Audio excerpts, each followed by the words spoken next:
ada Rote, Timur, sampai perbatasan Timur Leste Atambua sana Pak. Itu kita itu punya tantangan itu cukup berat Pak.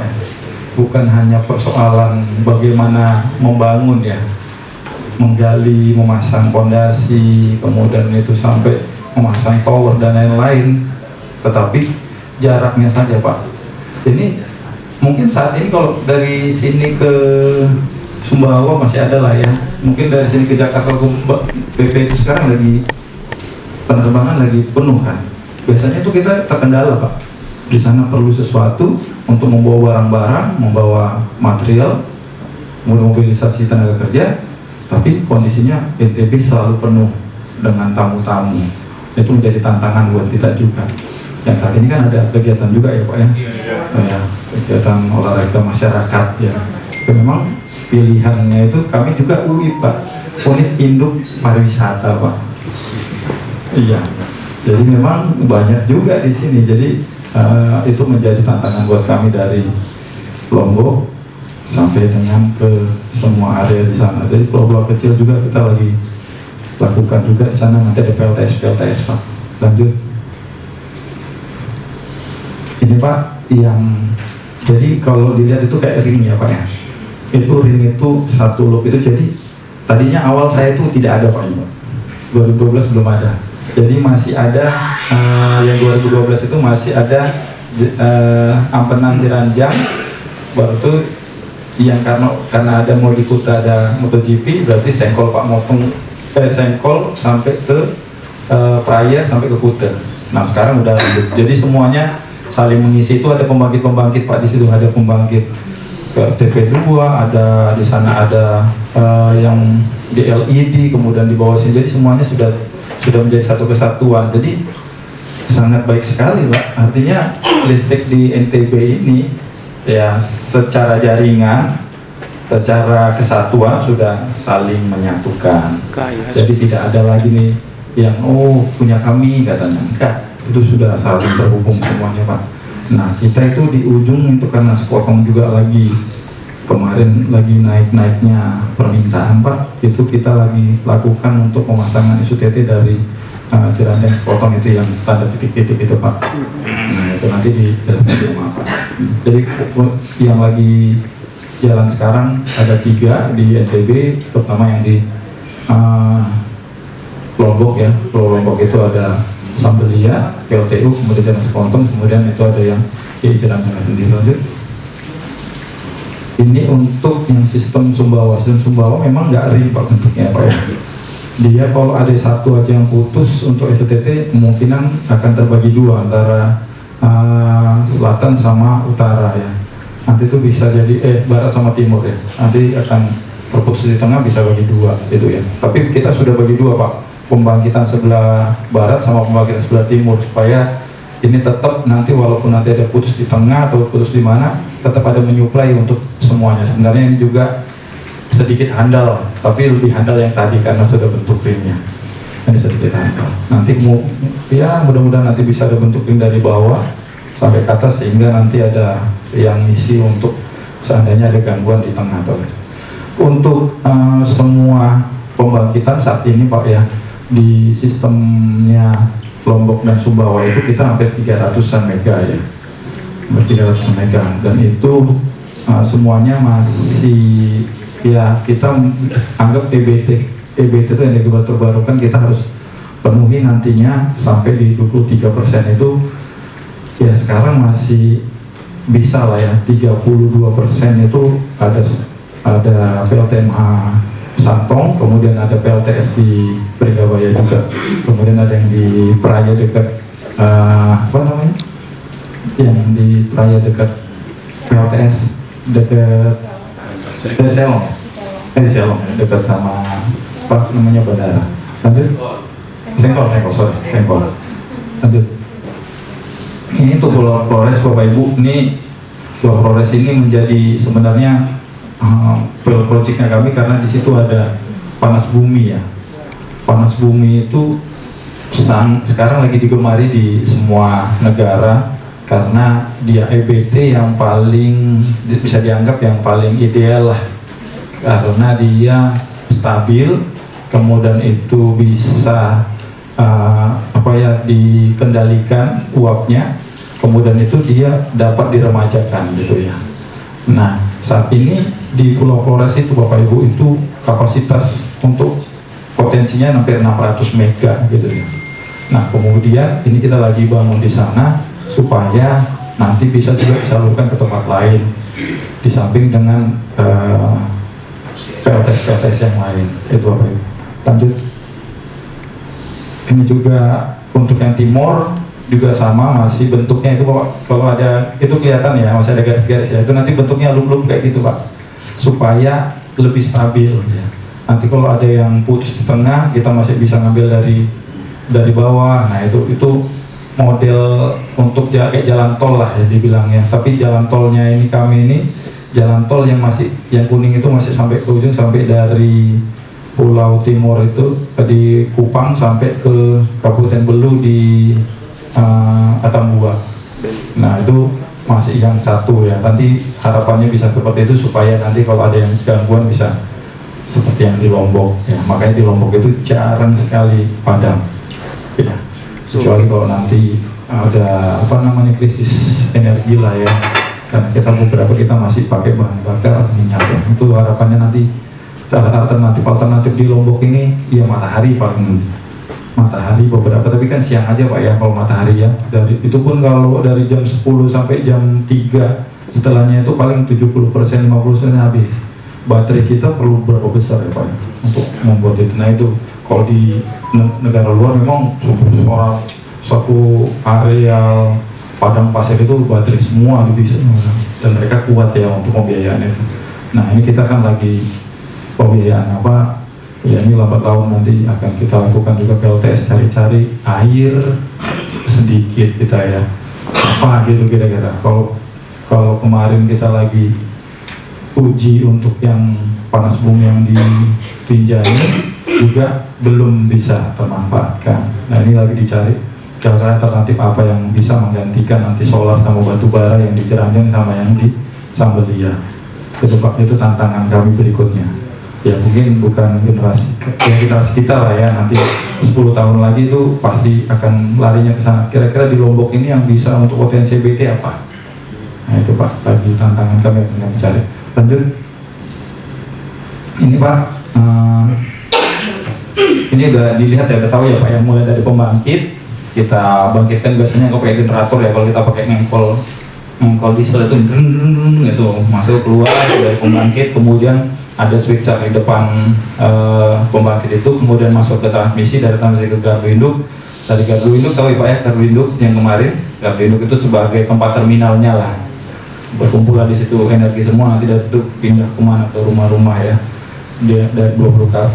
Nah yang SUTT itu 150 kV, kalau yang ke rumah-rumah itu ada 20 kV, diturunkan lagi menjadi 220 volt sampai ke rumah kita dengan transformator atau trafo, itu makanya bisa hidup.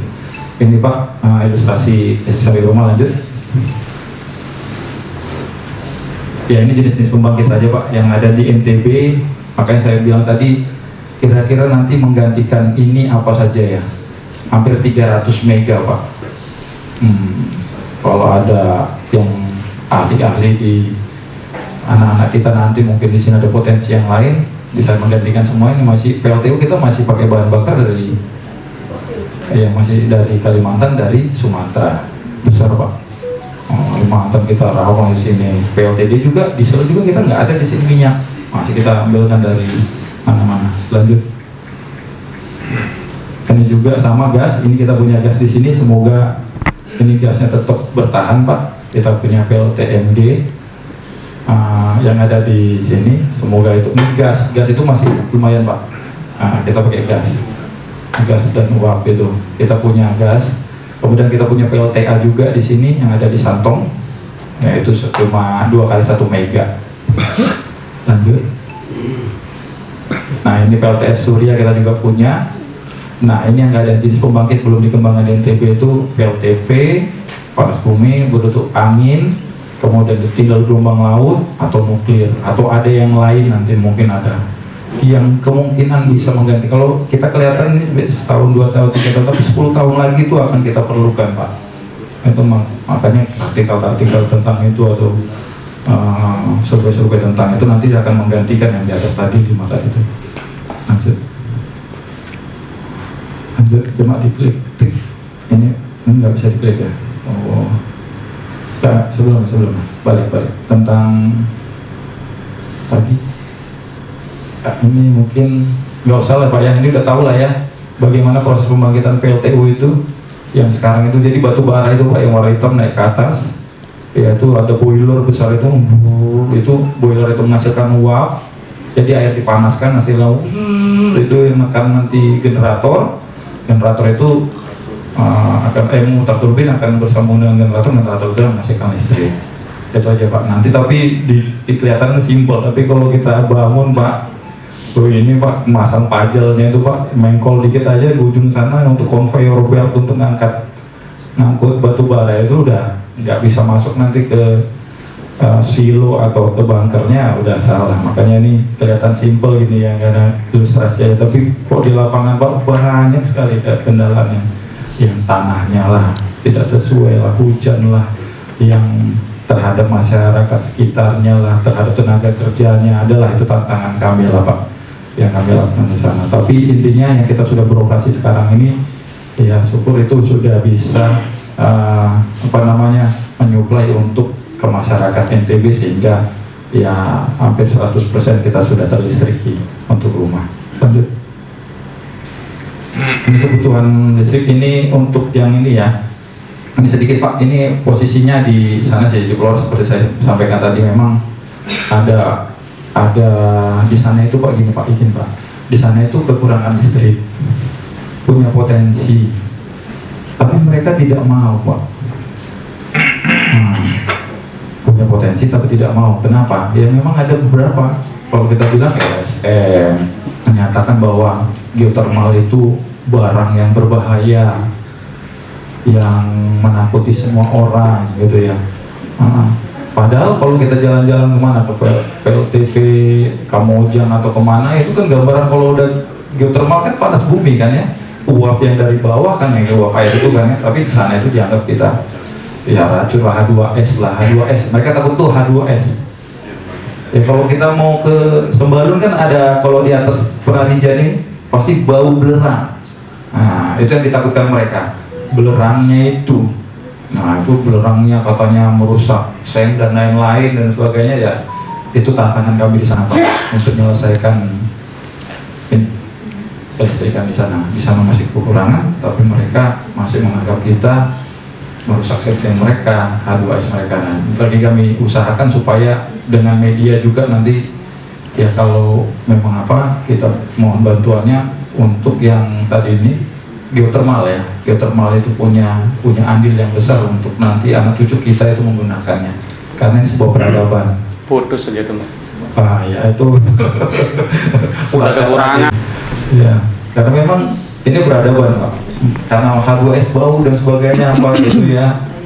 Dilihatnya seng karatan dan sebagainya. Memang kalau ya seng pasti karatan, tapi kan bisa ada pakai alderon dan lain-lain kan bisa kan, pakai genteng bisa kan ya. Tapi ya karena LSM masuk, mungkin gara-gara fosilnya mau dikurangi, bermainlah semua kan ya.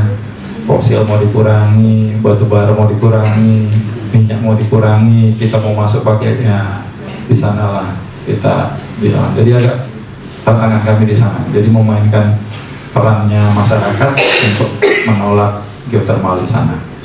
Lanjut. Ya ini komitmennya di RPTL seperti kata Pak Ciam tadi, semoga bisa kami laksanakan untuk yang ya sebenarnya EBT itu fungsinya tadi itu untuk menurunkan mengurangi laju peningkatan suhu bumi. Itu fungsinya sebenarnya. Kalau sudah 1 derajat aja gitu ya, dia akan menimbulkan banyak dampak di sana. Dampak bencana alam, kekeringan, kemudian itu berkurangnya gunung es di utara sama selatan. Jadi fungsinya untuk itu. Makanya ada RPTL kami ini disebut sebagai RPTL yang paling hijau. Lanjut. Ya ini potensi yang tadi saya sampaikan sebenarnya udah jelas tuh Pak. Ini Insinyur Ali Asad ini sebenarnya dia sudah doktor ya. Dokter Ali Asad ini beberapa kali nih ahli ITB. Flores itu punya sesuatu yang sangat berharga. Potensi panas bumi, energi bukan hanya lebih murah dibandingkan diesel, tapi juga lebih bermanfaat untuk jangka panjang. Saya sangat berharap wilayah ini bisa menggunakan energi yang bersih dan jelas sumbernya dan sudah terbukti secara teknologi. Kalau bicara pembangkit yang andal dan ramah lingkungan, sebetulnya jawabannya adalah geothermal, Pak. Nah, geothermal. Kalau panas ya bagus, panas matahari, tapi kita perlu baterai. Baterai itu bahan tambang juga, Pak. Baterai itu, Pak. Nikel, timah, itu bahan tambang juga. Ya, kalau apanya juga, panelnya juga itu 98% bahan tambang. Jadi paling apa ya ini? Jadi uap itu langsung kita. Jadi potensi kita itu besar. Cuma itu permainannya. Di sana media juga dimainkan. Jadi apa namanya mengadvokasi masyarakat melalui media, padahal itu nggak benar gitu ya. Itu menjadi tantangan buat kami. Lanjut.